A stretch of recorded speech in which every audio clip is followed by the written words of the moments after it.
Guys, welcome to education की 86। आप सभी का स्वागत है सक्सेस की 98 पे। और जनरल नॉलेज की इस क्लास में हम लेकर आए हैं क्लास नंबर 28, जहां पे हम लगभग 40 प्रश्न रोज देख रहे हैं ज्योग्राफी, इकोनॉमिक्स, पॉलिटी और हिस्ट्री से रिलेटेड। तो ये जितने भी सारे प्रश्न हैं इनसे रिलेटेड वो आप तक हम शेयर कर रहे हैं। आपका भी काम बनता है यहाँ पे इस वीडियो को अपने दोस्तों तक शेयर करना।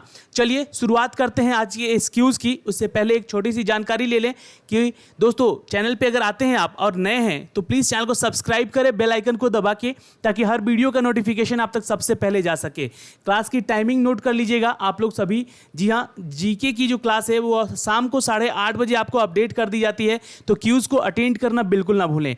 चलिए शुरुआत करते हैं। इसका पीडीएफ हम आपको टेलीग्राम और इसके ऑफिशियल वेबसाइट www.successkey98.in पे शेयर कर देते हैं। आप वहां से जाके इसका पीडीएफ भी डाउनलोड कर सकते हैं। तो दोस्तों, आज का पहला प्रश्न है, ये आप देख सकते हैं नीचे, और कमेंट बॉक्स में कमेंट करते रहिएगा।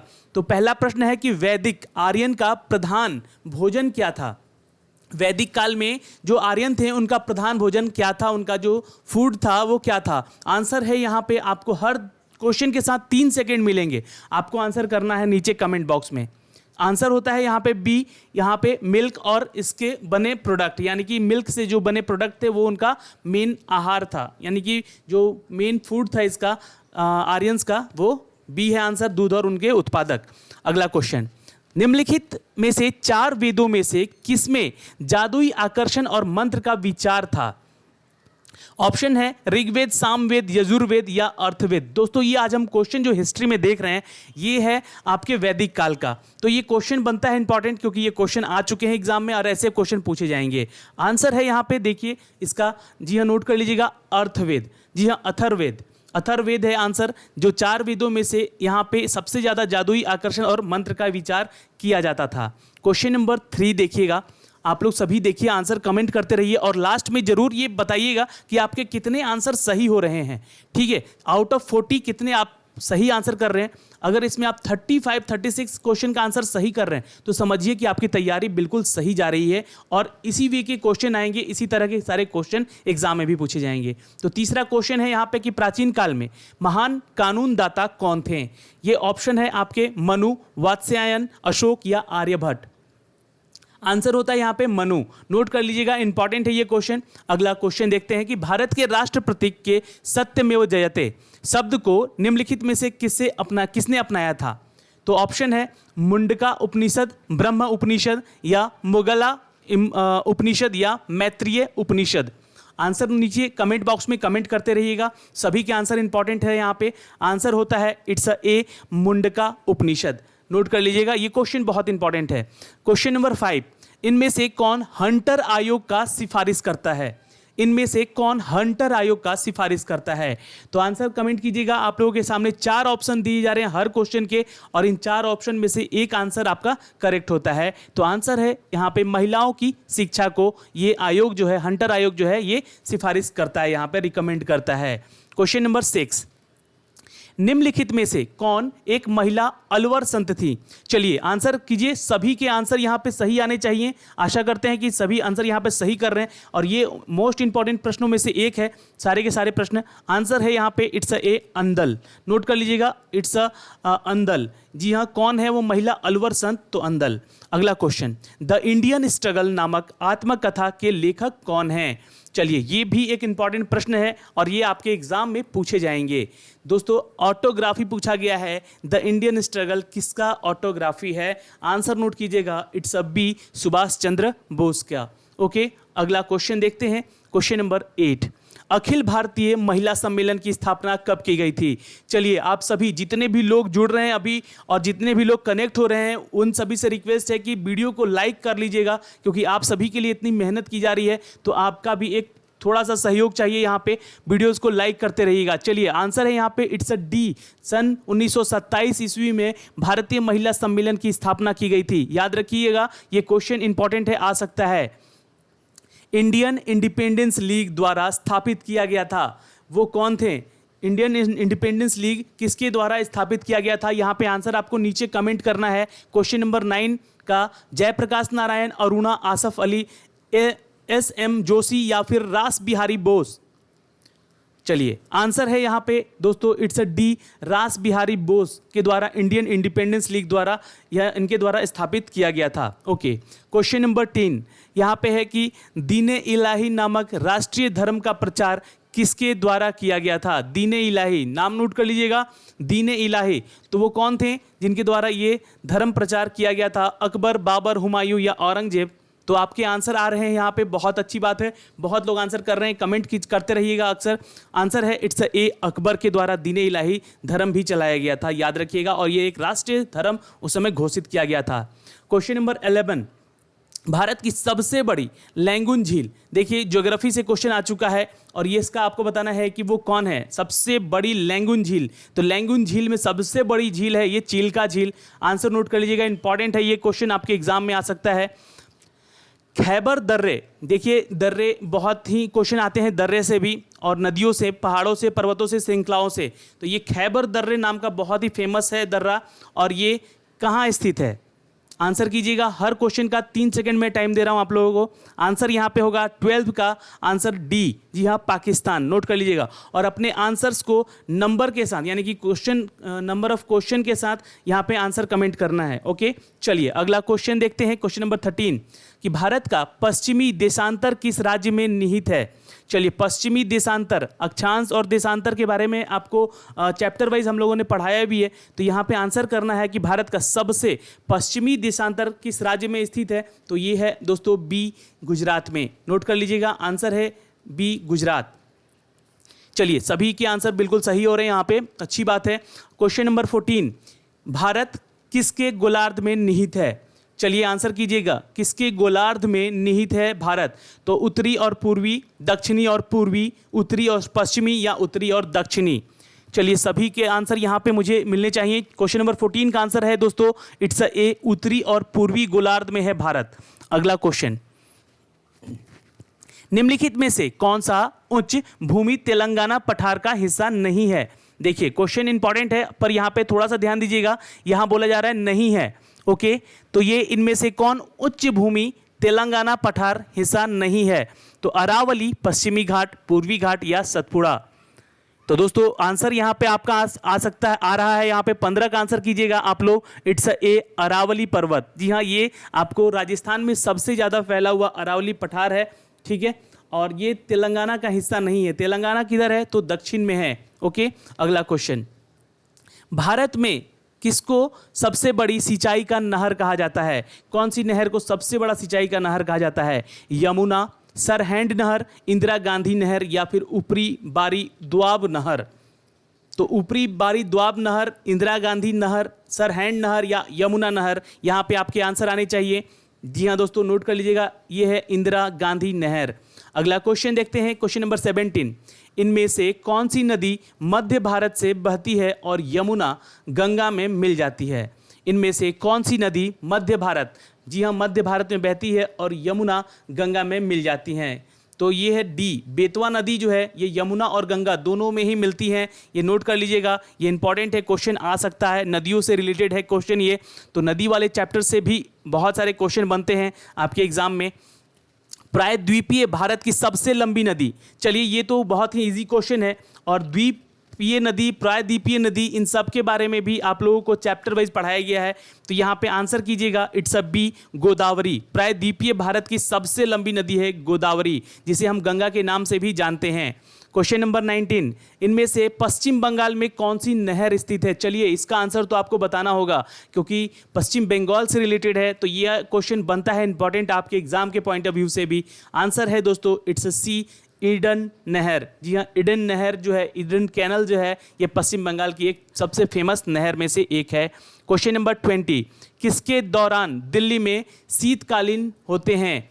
किसके दौरान दिल्ली में शीतकालीन होती है? रेनफॉल इसको कहते हैं, ठीक है, विंटर में रेनफॉल किसके दौरान होती है? तो दक्षिणी पश्चिमी मानसून के चलते, उत्तरी पूर्वी मानसून के चलते, पारंपरिक बारिश के चलते, या फिर पश्चिमी विक्षोभ के कारण?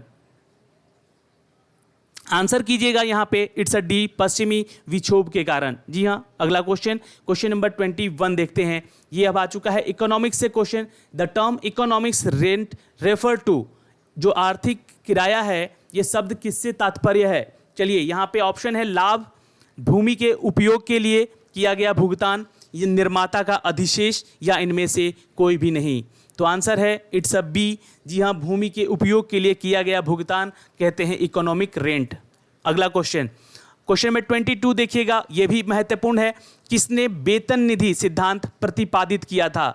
वेतन, जी हाँ, यहाँ पे वेतन थ्योरी यानी कि वेब फंड थ्योरी जो है वो किसके द्वारा दिया गया था? आंसर है यहाँ पे J.S. मिल।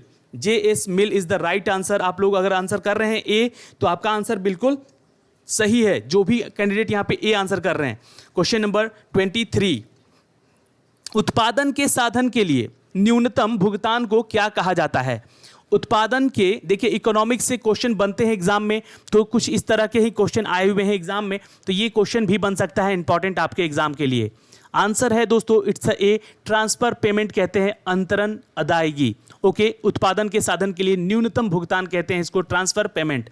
क्वेश्चन नंबर 24 कहता है कि छोटी अवधि में जमीन के अलावा किसी अन्य कारक द्वारा अर्जित अधिशेष को संदर्भित किया जाता है।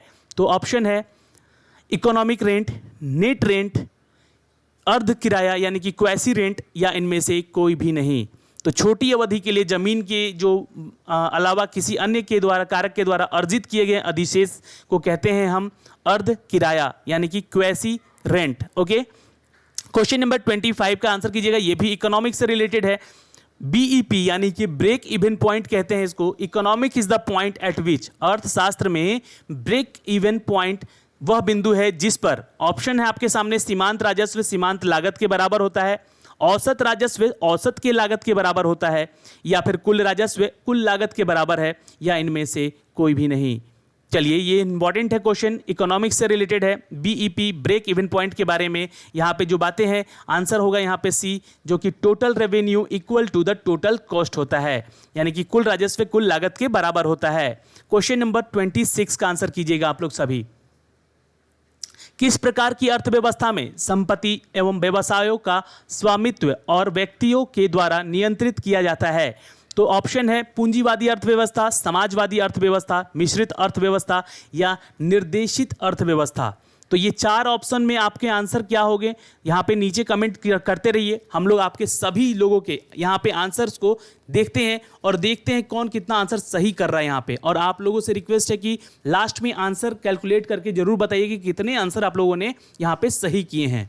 आंसर है इट्स ए पूंजीवाद अर्थव्यवस्था, जिसे हम लोग कैपिटलाइज्ड इकोनॉमी कहते हैं। Okay, capitalist economy. Question number 27, समांतर अर्थव्यवस्था या ब्लैक मनी की मौजूदगी। समांतर अर्थव्यवस्था या ब्लैक मनी की मौजूदगी अर्थव्यवस्था को अधिक प्रतिस्पर्धी करती है, या फिर मौद्रिक नीतियों का कम प्रभावी बनाता है, या फिर आय और धन का बेहतर वितरण सुनिश्चित करता है, या फिर उत्पादक निवेश में वृद्धि सुनिश्चित करता है।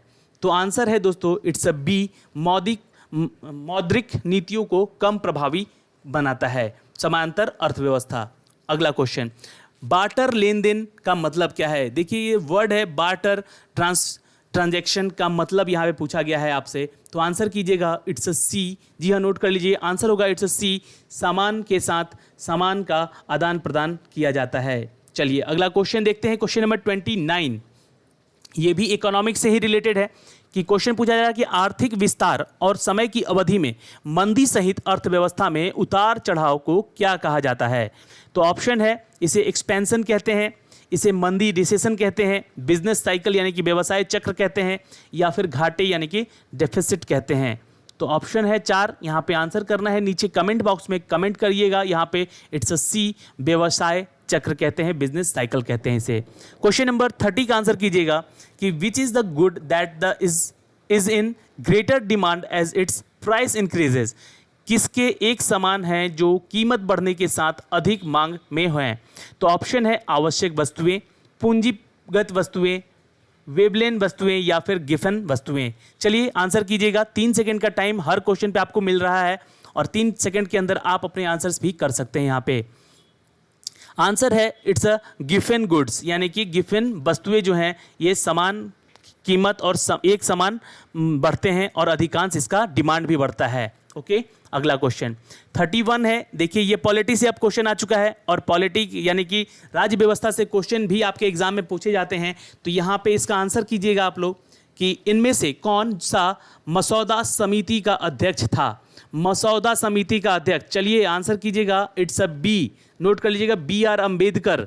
ओके, अगला क्वेश्चन, सर्वोच्च न्यायालय द्वारा निम्न न्यायालय को उनके अधिकार क्षेत्रों से बाहर कार्यों को सूचित करने के लिए कौन सी रिट जारी की जाती है।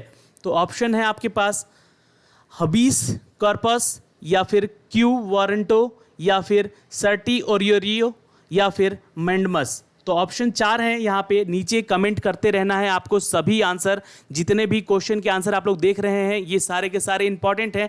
और जो भी मेरे भाई बंधु चैनल पे नए आ रहे हैं उनसे एक रिक्वेस्ट रहेगी कि चैनल को देखिए सब्सक्राइब करते रहिए, और वीडियो अच्छा लग रहा है तो लाइक कीजिएगा। ऐसे ही क्वेश्चन हम आपके लिए लेकर आएंगे पर डे शाम को 8:30 बजे। आंसर है यहाँ पे इट्स सी, सर्टिओरियो, नोट कर लीजिएगा, इट्स आंसर सर्टिओरियो। अगला क्वेश्चन देखें, संसद में सरकारी विधेयक का अर्थ क्या है। संसद में सरकारी विधेयक का अर्थ क्या है। इसके ऑप्शन है कि सत्तारूढ़ पार्टी के सदस्य द्वारा प्रस्तुत विधेयक, या फिर सरकार द्वारा अनुमोदित विधेयक, या फिर केवल प्रधानमंत्री ही विधेयक प्रस्तुत करते हैं, या फिर संसद के दोनों सदनों में, या तो किसी भी मंत्री द्वारा पेश किए गए विधेयक। तो ऑप्शन है 4 यहाँ पे, आपको नीचे कमेंट बॉक्स में आंसर करना है, इट्स अ डी। जी हाँ, संसद के दोनों सदनों में या तो किसी भी मंत्री द्वारा पेश किया गया वो विधेयक। चलिए अगला क्वेश्चन देखते हैं, क्वेश्चन नंबर 34। ये कौन सा आर्टिकल है, यहाँ पे बताना है कि संवैधानिक अनुच्छेद भारत के संविधान में संशोधन की शक्ति प्रदान करता है। किसी भी मतलब हमारे आर्टिकल में, हमारे जितने संविधान में किसी भी आर्टिकल का संशोधन को सुधारने के लिए, संशोधन करने के लिए शक्ति प्रदान करता है, वो कौन सा आर्टिकल है। चलिए आंसर कीजिएगा नीचे कमेंट बॉक्स में फटाफट, और जितने लोग कमेंट कर रहे हैं वो प्लीज़ वीडियो को शेयर करते रहें साथ ही साथ। अगला आंसर है इसका कि आर्टिकल नंबर 368 यानी कि 368। अगला क्वेश्चन 35 कहता है कि प्रोटेम अध्यक्ष का क्या कार्य होता है। प्रोटेम अध्यक्ष यानी कि इसका फंक्शन पूछ रहा है, प्रोटेम स्पीकर का क्या कार्य होता है। तो ऑप्शन आपके सामने है, क्या यह जांच करने की सदस्यता को चुनाव प्रमाण पत्र क्रम में या नहीं। अगला ऑप्शन है कि स्पीकर की अनुपस्थिति में सभा के प्रक्रियाओं का संचालन करें, या फिर सदस्यों को शपथ दिलाना नियमित स्पीकर चुने जाने की कार्यवाही करें, या फिर यहाँ पे आंसर कीजिएगा दोस्तों, इसका फटाफट डी का आंसर कीजिएगा आप लोग।